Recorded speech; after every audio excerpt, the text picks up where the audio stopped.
The £70 billion government furlough programme ends today. So what next for more than 1.5 million workers who are still relying on the scheme for financial support? With the £20 a week universal credit uplift also finishing in the next few days, and a warning of higher fuel bills, there are renewed concerns that millions will struggle to make ends meet this winter.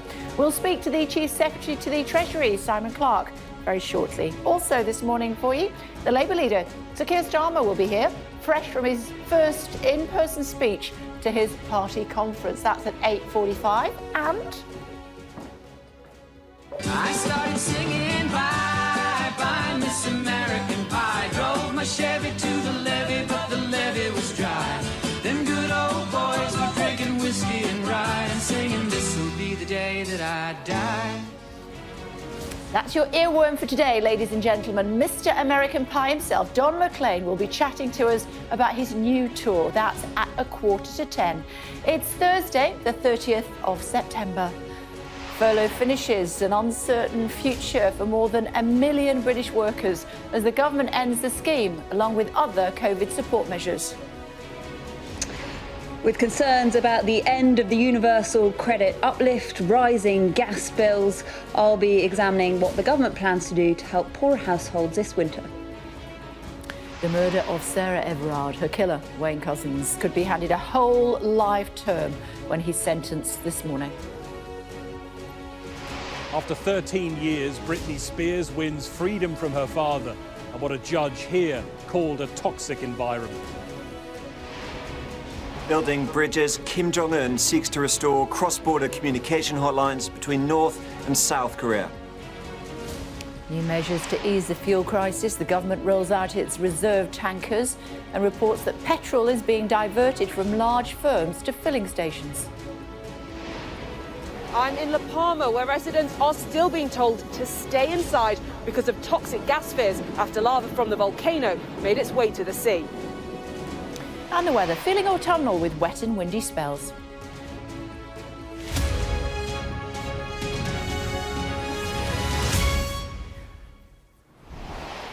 Morning, everybody. The furlough scheme, introduced to stop millions of people from losing their jobs during the pandemic, ends today. Unions are warning it will lead to major unemployment, with other COVID support schemes also coming to an end.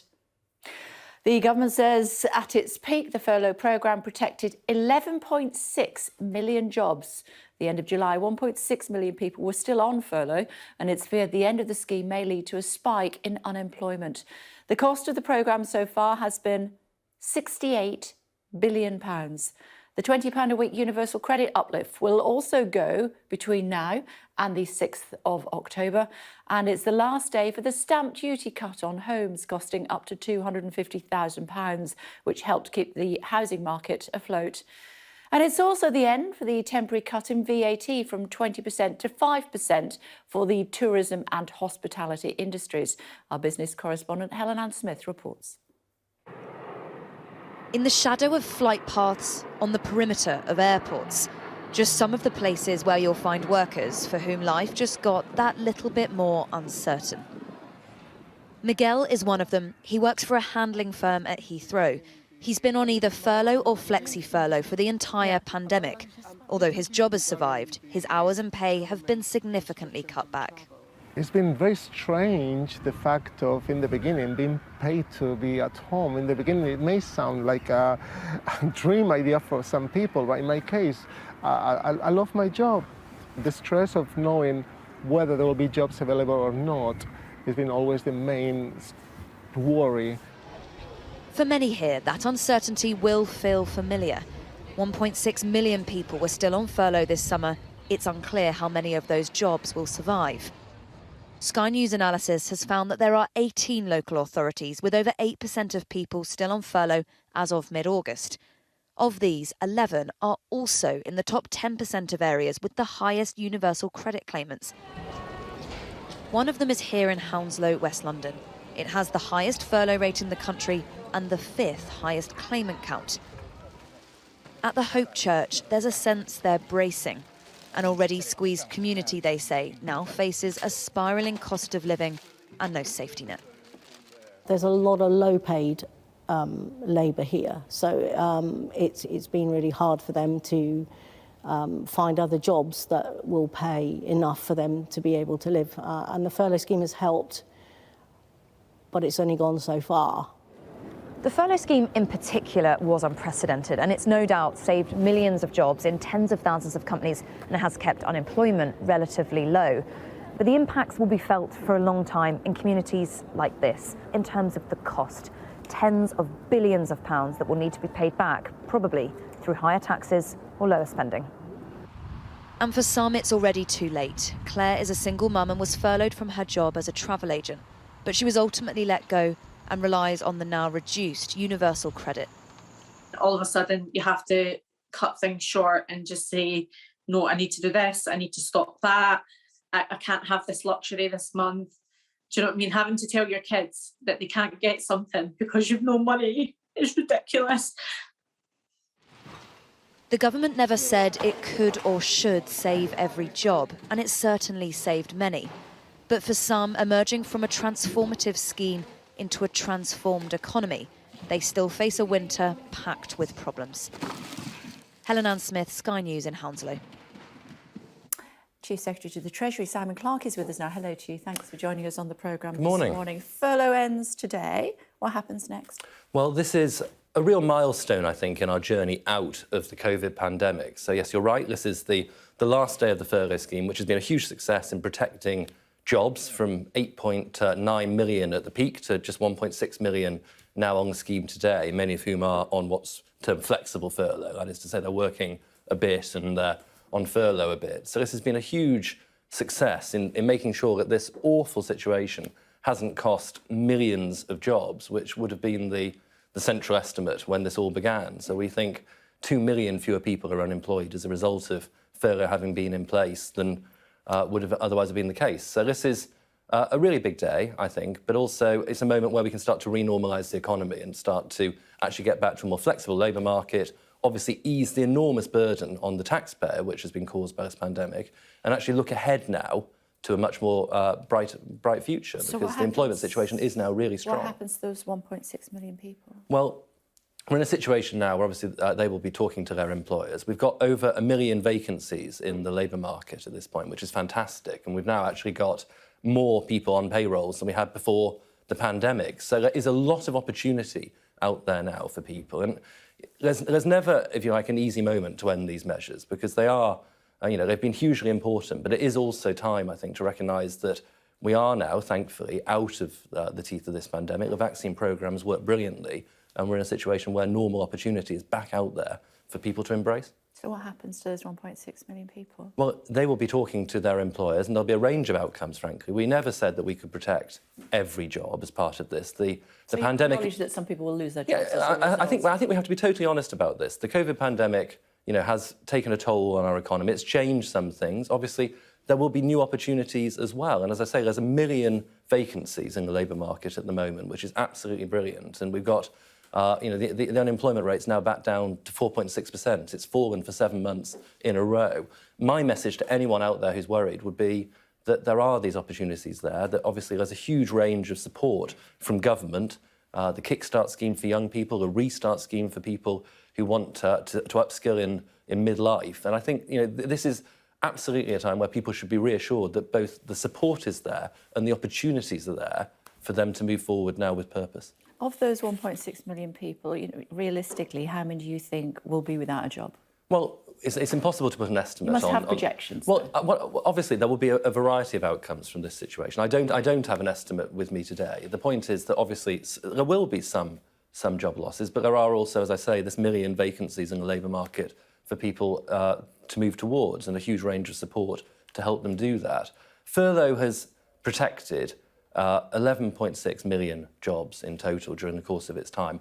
At some point, you have to end these emergency measures. They are extraordinary, and they're extraordinary for a reason. You have to have a labour market where there is change, frankly, and people's jobs will be created, just as some have very sadly been lost. And that is part of the process of ending this crisis and going back to normal. Yeah, I mean, I'm not very good at maths, but you said there's 1 million roles available, opportunities available. There's 1.6 million people on furlough. That means 600,000 people. No, well, many of the people who are still on furlough are on what's called flexible furlough. So they've been doing some hours, but maybe less than they would otherwise have been doing. And so it's not as simple as saying there's 1.6 million, therefore they will all lose their jobs. It's much, much more nuanced than that. And you know, there's a huge range of support, as I say, to help people out there to make these transitions, and that's really a core message today, that you are not alone in this situation, just as, frankly, the government has ensured that nobody's alone through COVID, that we have made sure that furlough's been in place to support the economy, protect jobs, and as I say, the fact that we can end this is a great success, really. It means that the scheme has done its job, and we're now in a situation where people can look forward to returning to normal, which is what we all want to do. I suppose keeping universal credit would help. Well, the universal credit uplift was always intended as a very specific response to the pandemic, just as furlough was, reflecting the fact, obviously, people couldn't work or couldn't work the same number of hours in many cases, and that they had higher fixed costs, for example, with food being delivered as opposed to being able to go to the supermarket. We are today introducing this a new scheme, which is the Household Support Fund, and this is intended to make sure that we can help 3 to 4 million of the lower earning families in England with the cost of living, and that will be predominantly focused on food and utilities, distributed through councils, worth an average of £100 each, and that's designed just to help with the cost of living pressures throughout the winter that's ahead. Universal credit is not the right response to this situation. It's worth reminding viewers that had we maintained this uplift, we'd have been talking the equivalent of a penny on income tax and 3p on fuel duty to sustain it. It's an enormously expensive mechanism. This is a very targeted response, the new Household Support Fund, designed to help the lowest earning families throughout the winter ahead. And that is obviously something which I think people will welcome to make sure that every family can get through this winter successfully and safely. It sounds like a universal credit by another name. No, as I say, it's targeted at the lowest earning families. Isn't it universal credit? Universal credit is a broader mechanism. It supports both people who are out of work and in work. This is something which is designed, as I say, to catch the most vulnerable households who are facing, obviously, the costs of living, in the way in which we all want to make sure that people can support. So this is a different mechanism, more targeted, and as I say, it avoids a situation where we're putting up everyone's taxes to pay for an extension of universal credit, which would, frankly, be unaffordable.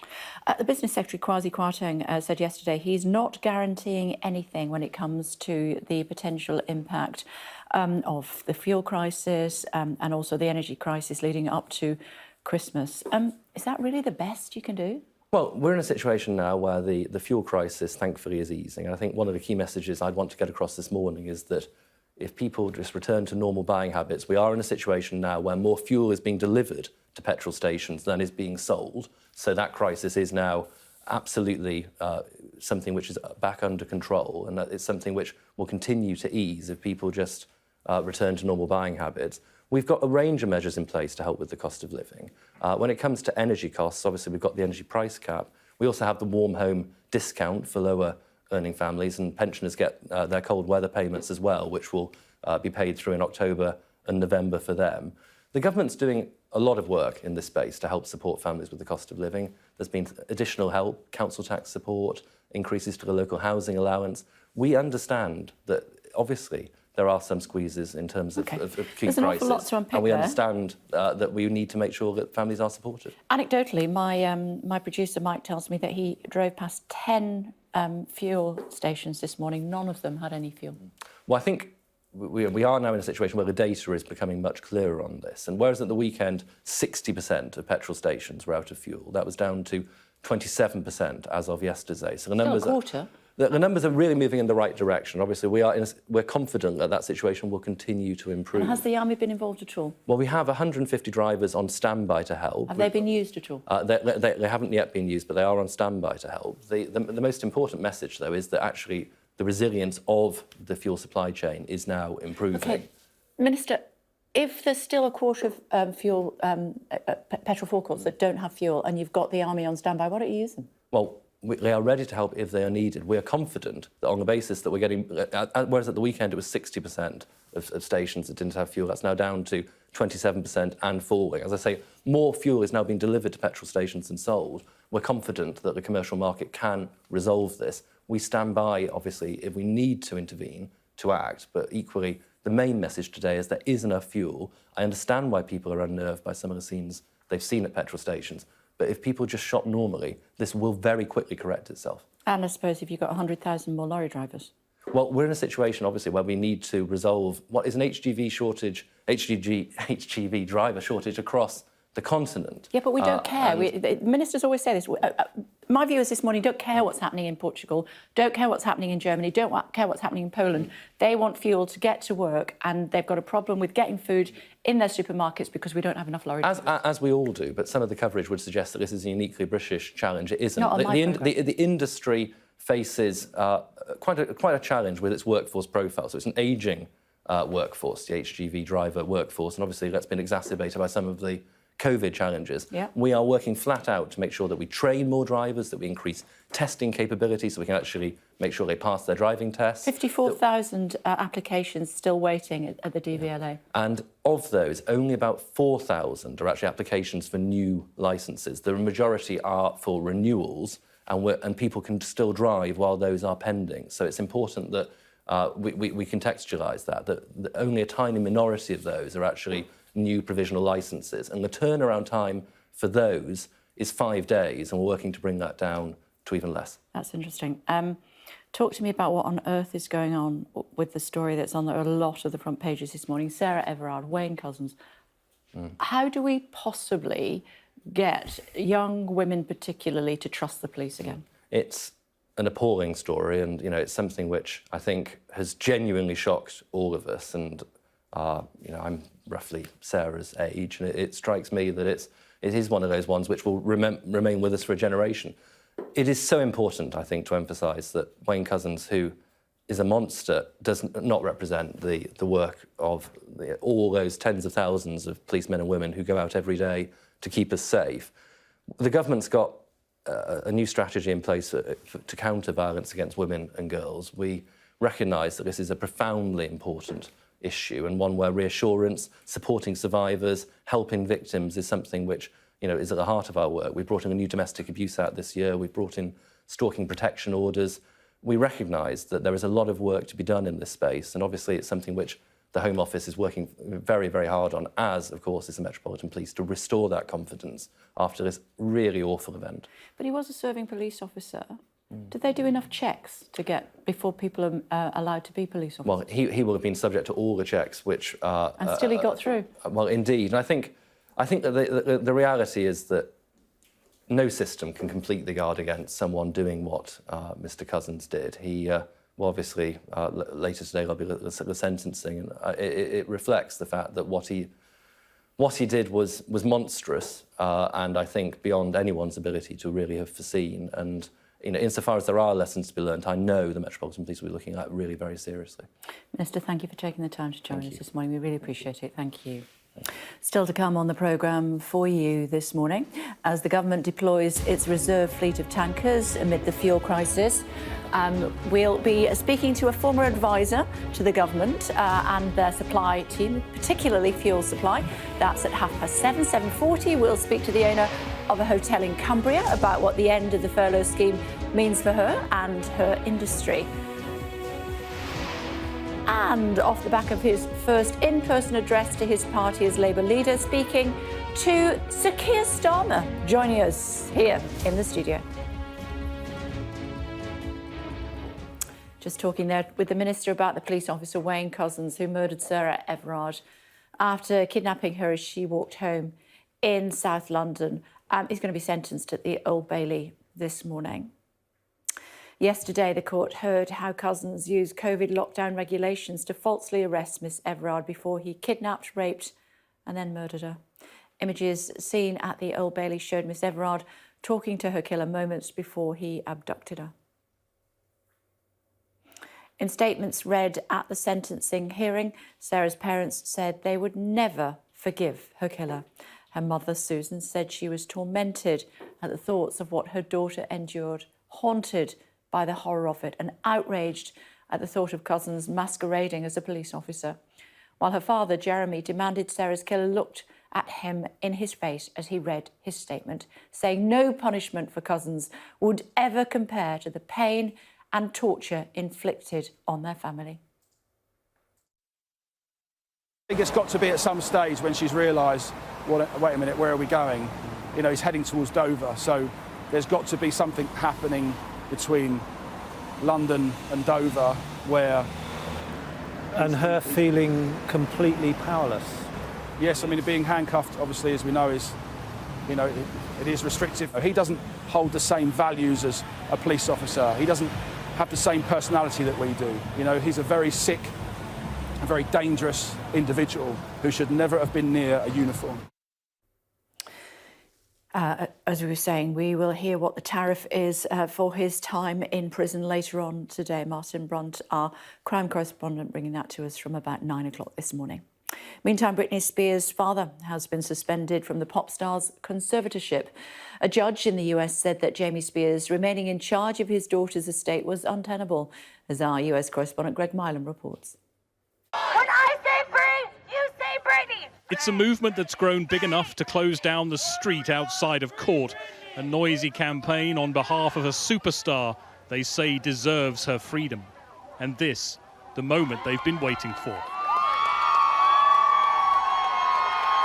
They heard those cheers inside court as Jamie Spears was removed as conservator of his daughter's life after 13 years.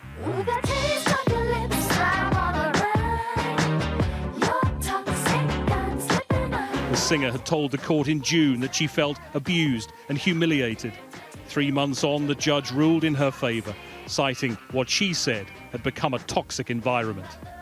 Britney marked the moment by posting a video of her flying a plane. On cloud 9, she wrote. Her lawyer declared it a victory. Mr. Rosengart, just how big a day is this, do you think? It's a monumental day for Britney. It's a monumental day and a monumental step toward justice. The beginning of the end of this? Yes, I believe so. And for friends from her past, it was emotional. Today, I bet you she's liberated. There's going to be a lot of crying. There's going to be a lot of like, oh my God, this, like, you know, the 5 stages of grief. She's going to be going through this because now that her father's finally out of her life, she's able to finally be free.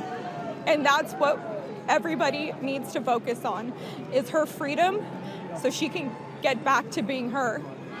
It's likely the conservatorship will end for good within months, but the rumours and allegations could mean years of court battles.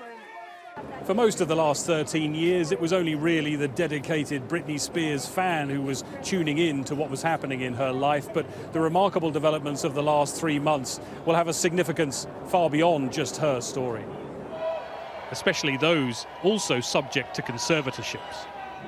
It is an important day because all too often conservatees are ignored and their wishes are ignored and their lives are ignored. When you become a conservatee in Los Angeles, they sometimes call it legal death. For her fans, this fight isn't over. For Britney Spears, this is the moment that she, to use her phrase, got her life back. Greg Milam, Sky News, Los Angeles. At home, the government's deployed its reserve fleet of 80 government-owned tankers to get fuel to petrol stations. At the moment, they're being driven by civilians, but the army will also be helping to get supplies to where they are needed in coming days. In some parts of the country, bus services have been cut back to ensure there is enough petrol to get children to school. More than a quarter of petrol stations are still out of fuel, but the industry says that the shortages are easing. A study suggested that giving children 2 doses of a coronavirus vaccine could potentially prevent thousands of cases of long COVID.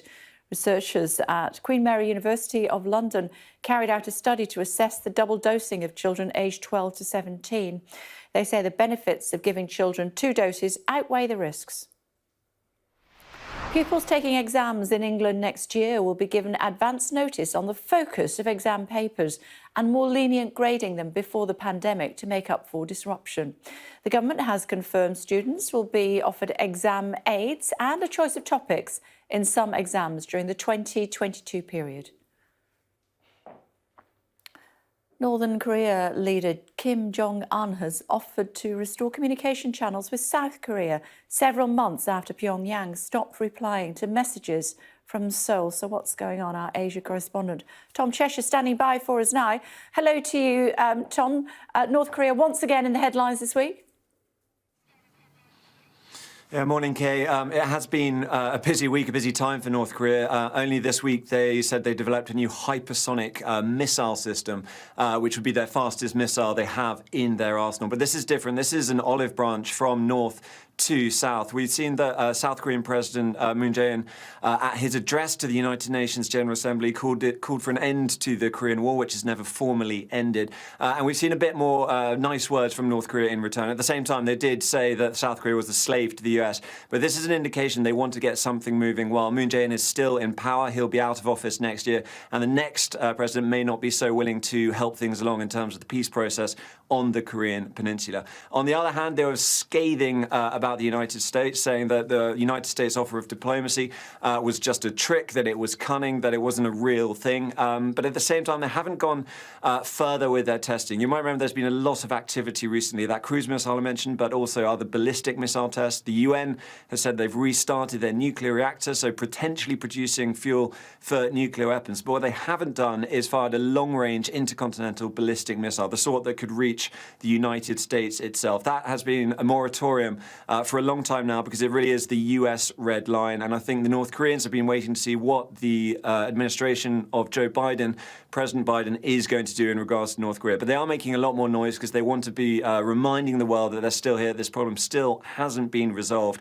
The United Nations Security Council is actually meeting today behind closed doors to discuss what to do with North Korea. But this is North Korea trying to move things along and remind the world that they're still here, they still have these weapons, and there's still not a solution on the Korean peninsula.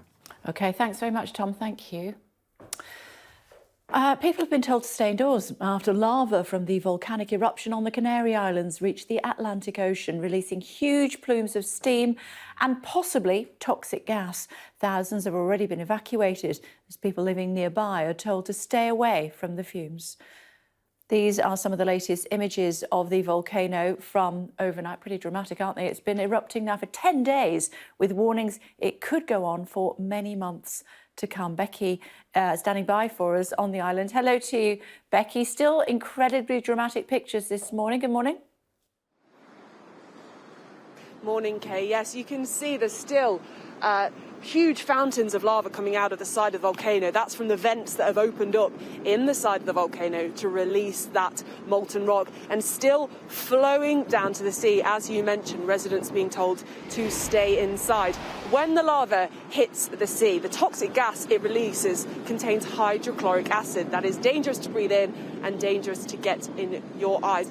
Now, in reality, things have actually worked out better than people thought they might. The government has said the air quality is still good, and the wind, I don't know if you can tell, it's very windy, is blowing in the right direction. It's blowing the gas out to sea. And we were speaking to residents in Tazacorte, that's the area around the coast where they are supposed to be indoors yesterday. They actually aren't that concerned about the gas. What is getting to them is that this has been going on now for 11 days, this volcano has been erupting, and they are fed up. Their kids aren't in school, many of them aren't going to work, everything's been disrupted, and they just want life to return to normal. Thank you. A quick look at what's happening as far as the weather's concerned. Here, wet and windy spells will make it feel very autumnal over the next few days. Could turn stormy this weekend.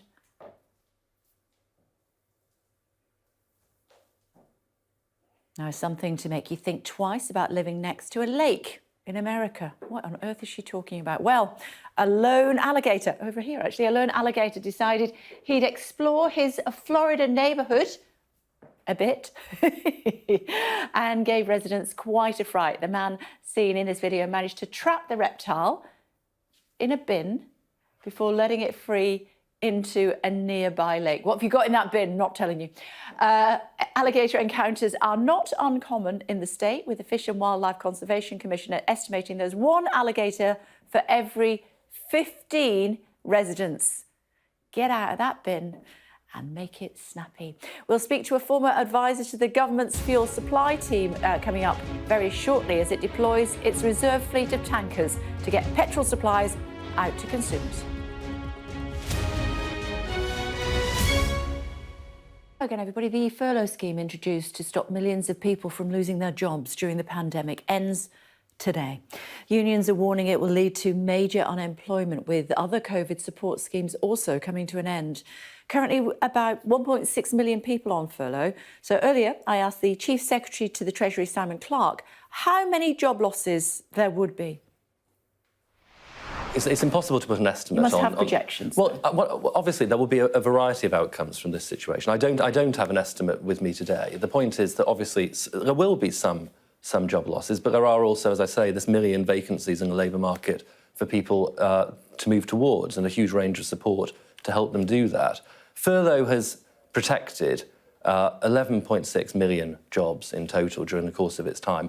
At some point, you have to end these emergency measures. They are extraordinary, and they're extraordinary for a reason. You have to have a labour market where there is change, frankly, and people's jobs will be created, just as some have very sadly been lost, and that is part of the process of ending this crisis and going back to normal. Ali's here this morning. Good morning. So 1.6 million people on furlough, 1 million jobs are available. Not that hard to do the maths, is it? Yeah, and I thought it was interesting to hear Simon Clarke himself there saying that there will be job losses. But as you say, there are warnings that we could see a rise in unemployment. He spoke about this £500 million fund that's going to help, as he put it, the most vulnerable people. Still waiting for the details of that, really, trying to work out exactly what they mean by the most vulnerable people. That's going to help with things like food, clothing, utilities. But I think, the fact that exists now gives us a sense of where we are, really. Because, of course, there have been these warnings about the wider context, another winter of discontent, either this sort of cost of living crisis with high energy bills, with people queuing at fuel stations, the end of the universal credit uplift. Is this creating, the perfect storm to make life really difficult for some families this autumn? Indeed, so he also, interestingly, talked about Sarah Everard, didn't he? And his comments about Wayne Couzens was strong. Really strong, yeah. He said he described Wayne Couzens as a monster, and he said that this is something that the Home Office are dedicated to tackling. But I think, they are facing more opposition now, perhaps from Labour, who yesterday, Keir Starmer, the Labour leader, I think made very clear in his speech that he wants crime to be front and centre of his campaign. And that is, perhaps a new change of stance from Labour. So it'd be interesting to see if they face more opposition from the Labour Party on that. OK, Ali, for now, thanks very much indeed. Thank you, Ali. There is also a warning that there are dark days ahead in Northern Ireland, with energy bills set to rise sharply this winter. In some areas, gas prices will go up by as much as 35% from next month, prompting warnings that people will simply self-disconnect. Charities fear more people will be plunged into fuel poverty and be unable to heat their homes, as Becky Johnson reports. In Northern Ireland, the perfect storm is brewing. The end of furlough and removal of the universal credit uplift happening at the same time as a huge increase in gas prices. From tomorrow, people will be charged up to 35% more. Many don't know how they'll afford it. Victoria McClements is a mother of two who works in a special needs school. Scared I'm going to be able to heat my house. I'm going to keep, she would go to bed with her room would be the coldest room in our house, and she goes to bed with hot water bottles and fleecy blankets. Times I've done without food to heat my house, so I have. Kids are fed, I would do without a dinner, so that dinner was put into the heating. Like Victoria, the majority of gas consumers in Northern Ireland use pay-as-you-go meters. She knows what happens when the money runs out. It's happened a couple of times, like when she's went to get a shower and it's ran out and I've had no money and there's no emergency on it. You can't shower your kids, you can't wash your dishes. So you can't, because your gas is your main heat and hot water supply. £10 gas, £10 electric. Before the price rises, people have been keen to top up. There's just been a lot of customers coming in topping up their gas because they're panicking due to the increase, and a lot of them just through COVID, they just don't have much money at the minute. Among them, Lorraine, whose job in a care home pays barely enough to cover the bills. Her husband has cancer, but they have to ration the heating. Well, just leave it off during the day and put it on at night. Because you couldn't afford to burn it during the day. But even now you can't, before it goes up. You don't really have it on during the day. Every penny you earn is just going on food and bills, and you've nothing left over. You know, so you're just really getting by from month to month. Around a quarter of homes in Northern Ireland rely on gas, and there's no energy price cap here. Instead, a regulator controls prices. It blames the record increase in global costs that will now be felt in thousands of homes. There's a fear some will simply switch their gas off altogether, no longer able to afford to heat their homes. People can self-disconnect very quickly. These eye-watering increases to the gas prices and indeed to oil, where we have 68% of households reliant on home heating oil. There are dark days ahead and we need an urgent intervention from government to assist low-income households. Families who are facing the prospect of a long, cold winter. Becky Johnson, Sky News, Belfast. On this now with political analyst Joe Armitage. Hi Joe, thanks for joining us. What has caused this issue? Well, the increase in general energy prices is set by multiple different factors. Some of them are international. And you saw recently that the price of gas increased because you had a lack of wind, which the UK is particularly reliant on at certain points. And indeed, you had to see the switching on of coal power stations, which is quite expensive. And so ultimately, the gas price was elevated. And unfortunately, it seems that it will be elevated for some period of time. And what can we blame the fuel crisis on?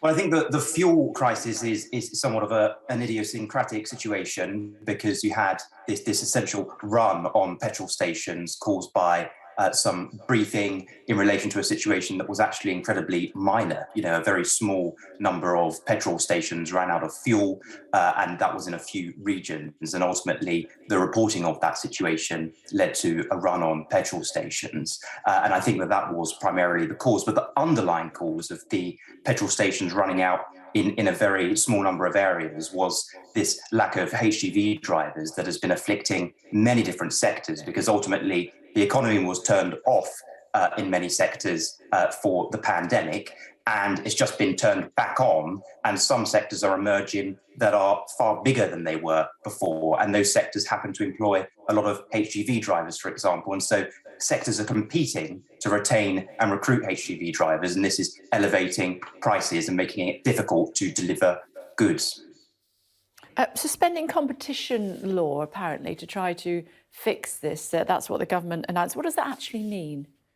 Well, in practice, what this means is that companies within the downstream oil industry are able to share information about where they've got bottlenecks, where they've got problems supplying the regions they're responsible for. And so if companies are able to see where deliveries are needed because demand has increased in a particular region applicable, then they're able to share that information and get the deliveries to where it needs to be in a way that's not ordinarily allowed by the Competition Act, because companies don't ordinarily share, commercially sensitive information. So this measure, it seems like it's already helping, because if you look at the information released by the Petrol Retailers Association overnight, you've seen actually the situation at the weekend was that 60% of petrol stations were running out of fuel, and yesterday it was under 30%. So the situation is improving very rapidly, and I might say that's without the use of military drivers at this point.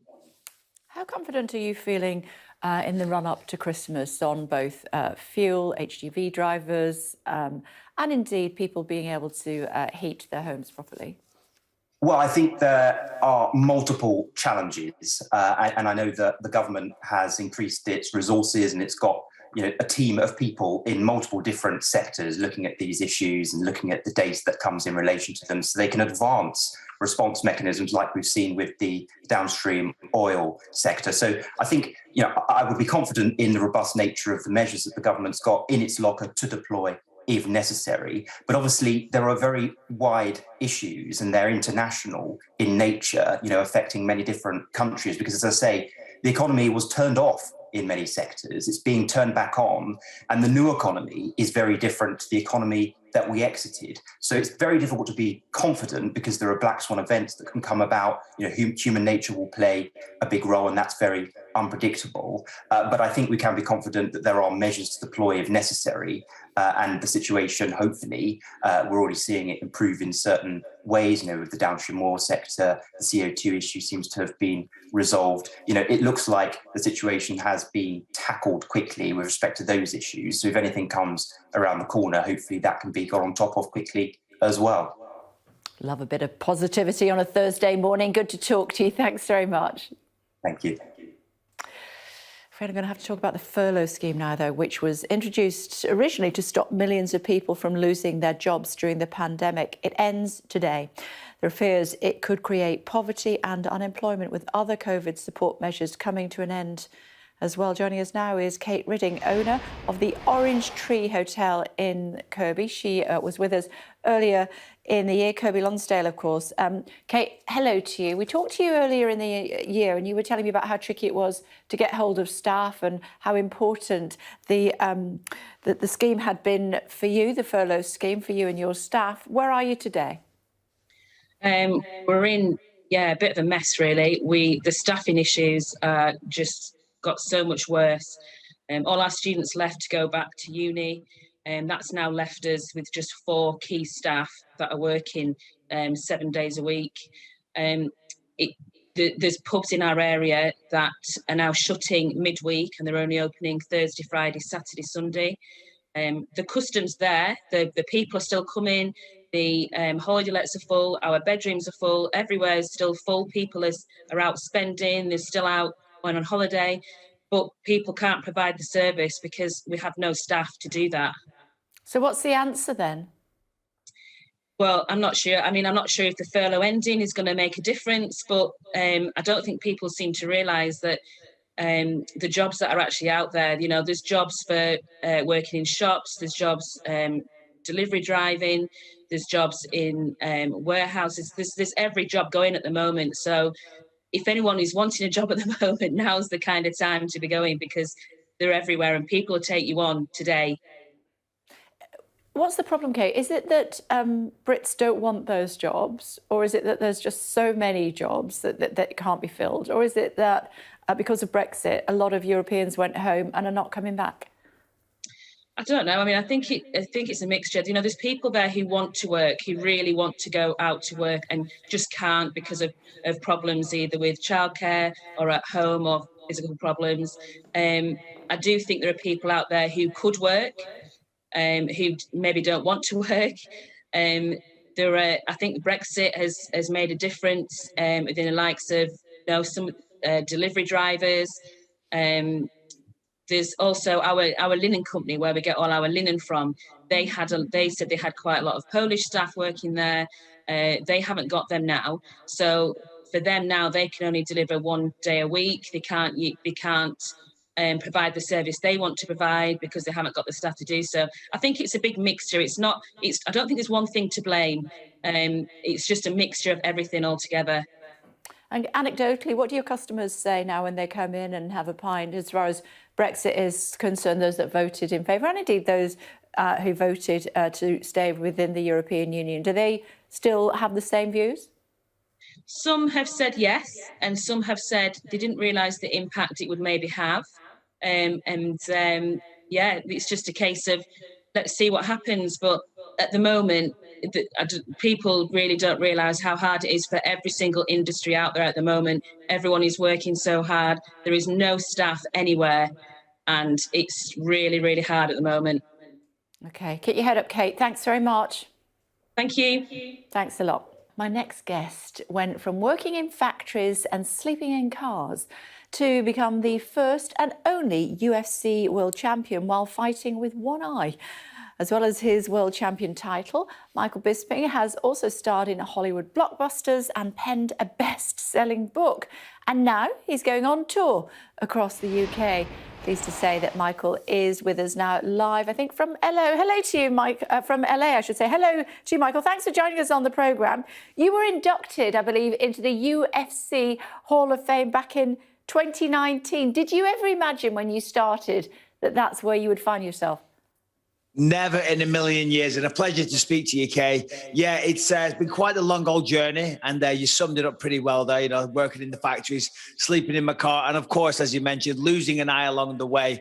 And yeah, I never thought it would come to this, but here we are. It's almost midnight here in Los Angeles, but I just got out of bed actually. I set my alarm. It sounds very, very rock and roll, but I'm old these days. I got 3 kids. I went to bed. I set my alarm, and it's a pleasure to talk to you. Well, you look fantastic. I wish I looked like that when I'd just woken up. Talk to me about how you lost your eye.